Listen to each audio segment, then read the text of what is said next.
Anggota kelompok 3: 1. Ikna Maulina Askadina, 2. Muhammad Ridwan, 3. Nurah Hirunisa, 4. Rehan Egisna Saipul Bahar, 5. Salma Anissa Dwi Febrina, 6. Silvi Aulia, 7. Sumiati. Latar belakang. Fermentasi alkohol adalah proses biokimia yang dilakukan oleh mikroorganisme, terutama oleh ragi, yang mengubah gula menjadi alkohol dan gas karbon dioksida. Salah satu ragi yang sering digunakan dalam proses ini adalah Saccharomyces cerevisiae. Kegiatan ini bertujuan untuk mengamati proses fermentasi alkohol dan memahami faktor-faktor yang memengaruhi laju fermentasi. Judul praktikum: Proyek pengamatan proses fermentasi alkohol oleh jamur Saccharomyces cerevisiae. Tujuannya adalah 1. Mengamati proses fermentasi alkohol menggunakan permipan. 2. Mempelajari pengaruh variasi konsentrasi gula terhadap laju fermentasi. 3. Mengidentifikasi produk akhir dari proses fermentasi. Manfaat: 1. Produksi minuman beralkohol, 2. Pembuatan roti dan bioetanol sebagai bahan bakar ramah lingkungan. 3. Proses ini juga mendukung perekonomian dengan menciptakan lapangan kerja dan membantu mengawetkan makanan dengan menghambat pertumbuhan mikroorganisme. 4. Fermentasi alkohol memainkan peran penting dalam industri pangan dan energi. Hipotesis 1. Jamur Saccharomyces cerevisiae akan mengubah gula dalam larutan menjadi alkohol dan gas karbon dioksida melalui proses fermentasi. 2. Semakin tinggi konsentrasi gula dalam larutan, maka semakin banyak alkohol yang dihasilkan oleh jamur Saccharomyces cerevisiae. 3. Suhu yang optimal untuk pertumbuhan dan aktivitas jamur Saccharomyces cerevisiae dalam proses fermentasi adalah kurang lebih 80 derajat Celcius. Waktu dan tempat: waktu pada pukul 13 sampai pukul 15. Tempat: rumah dari salah satu anggota kelompok. Alat dan bahan: 1. Ragi Saccharomyces cerevisiae, 2. 6 sendok gula, 3 air, 4 botol reaksi, 5 balon, 6 stopwatch. Langkah percobaan: 1. Siapkan 3 botol kosong, lalu masukkan air hangat, air dingin, dan air yang bersuhu normal. 2. Masukkan 2 sendok gula ke dalam masing-masing botol, lalu aduk sampai larut. 3. Campurkan 1 sendok permipan ke dalam masing-masing botol. 4. Tutup botol dengan balon supaya dapat menangkap gas karbon dioksida yang dihasilkan. 5. Amati perubahan yang terjadi selama 5 menit sekali sampai tidak bereaksi lagi. Perubahan volume gas, suhu, dan lain-lain.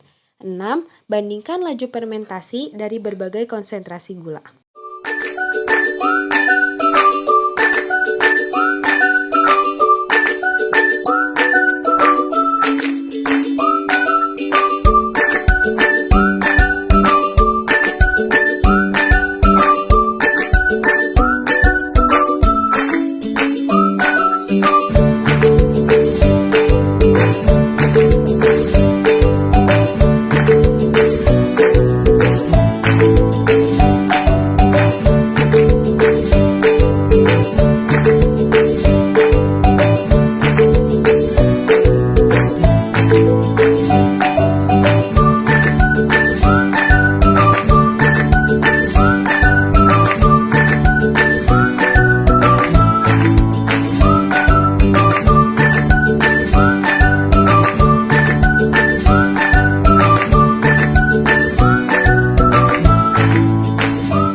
Hasil pengamatan, jika ragi pernipan dicampur dengan gula dan dimasukkan ke dalam botol berisi air netral, air hangat, dan air dingin, maka setiap campuran akan menunjukkan reaksi yang berbeda dalam hal produksi gas karbon dioksida CO2 yang dapat mengembangkan balon dan hasilnya sebagai berikut.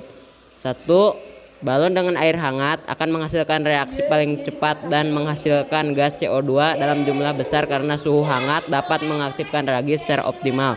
2. Botol dengan air netral akan menunjukkan reaksi yang lebih lambat dibandingkan dengan air hangat tetapi menghasilkan gas, namun dalam jumlah yang sedikit. 3. Botol dengan air dingin akan menunjukkan reaksi yang sangat lambat atau bahkan tidak ada reaksi karena suhu dingin sangat memperlambat aktivitas bagi ragi. Kesimpulan, suhu air mempengaruhi laju fermentasi ragi. Pada suhu hangat, aktivitas enzim dalam ragi meningkat, sehingga fermentasi berjalan lebih cepat dan lebih banyak gas karbon dioksida yang dihasilkan, membuat balon lebih cepat mengembang. Pada air netral, reaksi tetap terjadi, tetapi tidak secepat pada air hangat. Sementara itu, suhu dingin membuat enzim ragi kurang aktif, sehingga fermentasi berlangsung sangat lambat atau hampir tidak terjadi. Terima kasih.